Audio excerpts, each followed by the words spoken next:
Parker's convincing on that three, isn't she? Oh, got it! Welcome to Roundball Rap. I'm Marc Spears from ESPN's The Undefeated. I'm joined this week by two former #1 picks. My co-host, former NBA All-Star Kenyon Martin, and this week's guest, #1 pick from the 2008 NBA Draft, Sparks star forward Candace Parker. What's up, Candace? I got my WNBA sweater on, man. I told you I was going to get it. I got it. I like Only that. problem is it's the wrong colors. Got these Vol colors. It should be LSU colors, but that's a story for another day, man. Welcome to the show. I love it, though. I'm glad you repping the WNBA. Oh, that's man, dope. this is beautiful, man. I love y'all league. And obviously today is the first virtual WNBA draft and hopefully the last one. I'm going to take you back to 2008. With the first pick in the 2008 WNBA draft, the Los Angeles Sparks select Candace Parker from the University of Tennessee.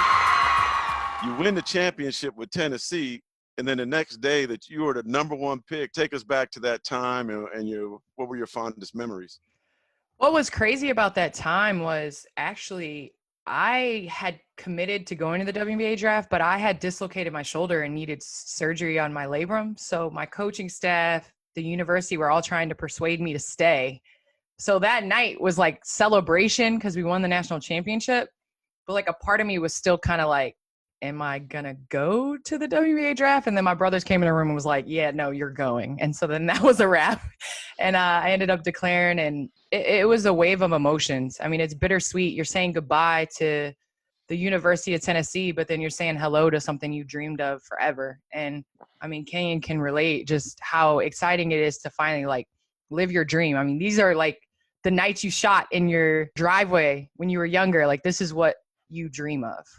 What advice would you have to women that are entering the draft and soon hopefully playing in this league?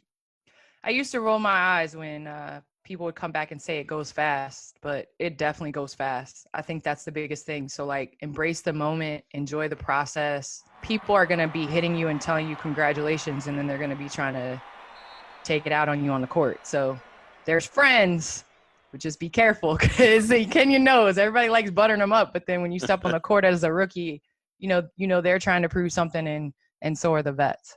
It's eat or be eaten. I'm saying, you know it. Exactly. So let's talk about this draft day outfit you had on. Was it inspired by LeBron James or? Man, get out of here! No, mine wasn't as baggy. If you look back at LeBron, his was kind of like you could tell it was 2003 when he wore that suit. No, he looked fly. I just always pictured like a white on white draft suit. I don't know. It was just in my mind when I saw myself walking across the stage, it was going to be a white suit. I don't know what I was thinking with the shoes. I want to knock myself out for the shoes, but everything else up, I think it could still, besides the crease, it could probably still be worn today. Couldn't eat nothing in the green room, right? No wings or none of that. If you do, you got to stand up like you're at a barbecue. You know what I'm saying? You got to lean forward. You got to lean forward. You know what I'm saying? It's that kind of gig.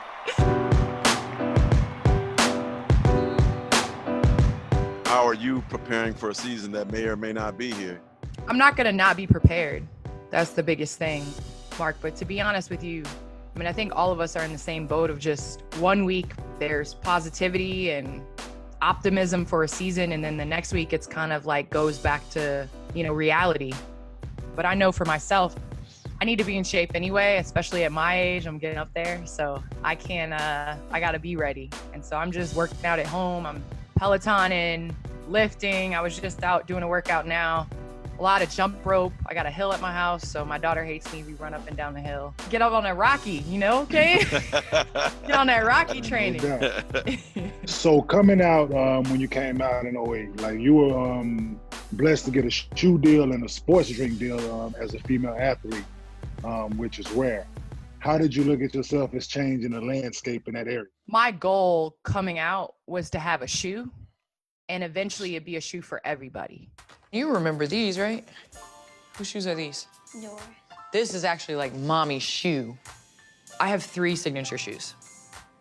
I didn't want a women's shoe. That was my big thing. and my parents never tried to put me in a box.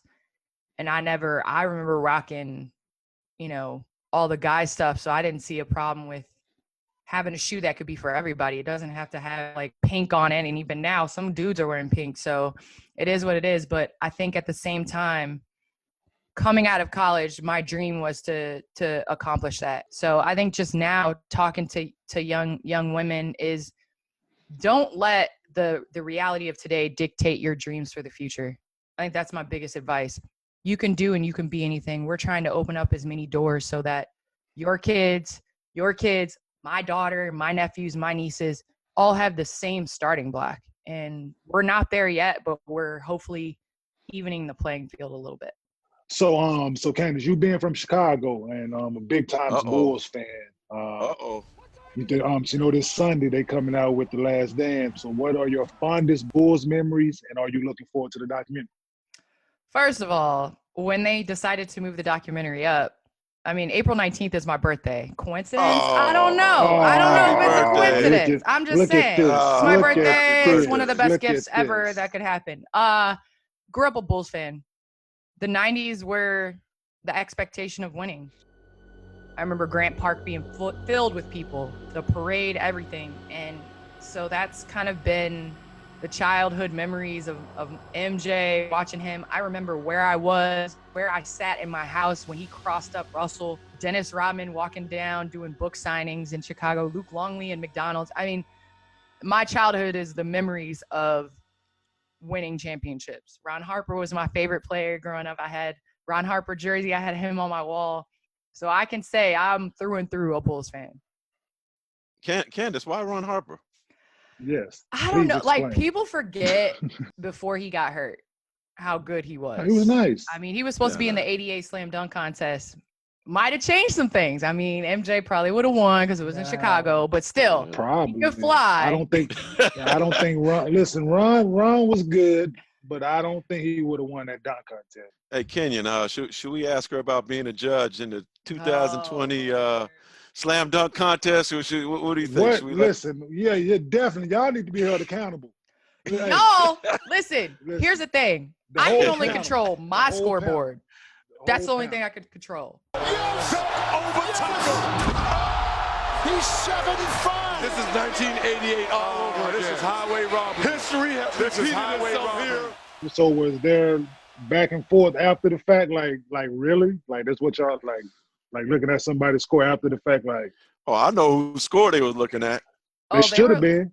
They were looking another at dude from Chicago. I can't throw my teammate under the bus. Who used to play in Miami, I think. I support exactly what D-Wade did and what score he did, but I gave a different score. But I was just upset at people coming at me. Like, now I see how news spreads, like how false narratives are created because everybody was jumping on me, and I had to go and set the record straight and show the score with me standing behind it. I gave Aaron Gordon a 10. So yeah. Ken, you weren't in a dunk contest, Kenyon? Never.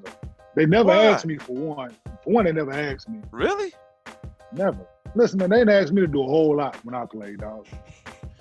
Candace, I've been covering the NBA for 21 years, and the guys with the most hops that I've seen is like this guy right here, McDyess, Zion, obviously Vince Carter, but there wasn't too many people that had as much vertical bounce as him. No, that's what I'm saying. I'm surprised. Put you on the list because you dunking in the WNBA before anybody was. You know what? That's what's up. I guess I'm upset because I've had 7 knee surgeries, and I wish, just like in my dreams sometimes, I go back to, I go to sleep and I wake up and I wish that I would have one day where I would have been able to jump like I could jump. Because before I tore my ACL, man, it was like so much fun. Oh, I know the feeling. Can you know? I didn't been under that knife as well, so I definitely know the feeling. Well, Candace, I'm gonna let you out on this. Always at the end of this show, we like to put our guests on the spot. All right. I need your top 5 all time, starting 5 or however you want to do it, Chicago Bulls. Ron Harper at the point, because he moved to the point when MJ came back. MJ at the 2, Scotty at the 3, I love Zach LaVine. I'm sorry. So Okay. I'm gonna go a little new school. I'm gonna put Zach at the 3. I'm gonna put Scotty at the 4. We're gonna play small ball. Ooh. And just because I really liked my visit to Australia, I'm gonna do Luke Longley. No D Rose. Oh shoot! But dang it! But no, Dang it! I can't forget D Rose. Luke Longley gave her autograph at McDonald's, and now she. At McDonald's, I'm with it. Nah, see, that was I got a free Big Mac. That was a childhood memory. You know what I'm saying? Yeah, so I nah. get it. I get it. I respect your team. Yeah, your 5 is good. All right, bet. Well, Candace, man, I love you. It's my little Love sister you guys. here. Thank you guys so Thank much. you for coming on. This is a wrap for Roundball Rap. Appreciate you guys.